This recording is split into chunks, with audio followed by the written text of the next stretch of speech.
ശരീഅത്ത് കൊണ്ട് ഉദ്ദേശിക്കുന്നത് എന്ത്, തരീഖത്ത് കൊണ്ട് ഉദ്ദേശിക്കുന്നത് എന്ത്, ഹഖീഖത്ത് കൊണ്ട് ഉദ്ദേശിക്കുന്നത് എന്ത് എന്ന് വിവരിക്കാം.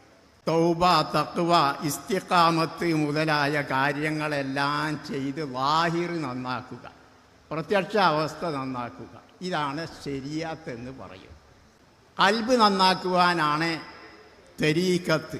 ഇഖ്ലാസ്, ആത്മാർത്ഥത, സത്യസന്ധത, സൂക്ഷ്മത, ശിക്ഷണമുറകൾ മുതലായ കാര്യങ്ങളെ കൊണ്ട് ഖൽബിനെ നന്നാക്കുക, ഖൽബ് ശുദ്ധമാക്കുക, അള്ളാഹുവിലേക്ക് എത്തിച്ചേർക്കുവാൻ വേണ്ടി ഹൃദയം ശുദ്ധീകരിക്കുന്ന പ്രവർത്തനത്തിനാണ് തരീഖത്ത് എന്ന് പറയുന്നത്. ഹഖീഖത്ത് എന്ന് പറയുന്നത് ഇസ്ലാഹു സറായിർ, ആത്മാവിനെ നന്നാക്കുക, റൂഹ് നന്നാക്കുക. അള്ളാഹുവിനെ വീക്ഷിക്കൽ കൊണ്ടും അള്ളാഹു സുബ്ഹാനഹു വ തആലയുടെ സൃഷ്ടികളിൽ ചിന്തിക്കൽ കൊണ്ടും റൂഹിനെ നന്നാക്കുന്നതിനാണ്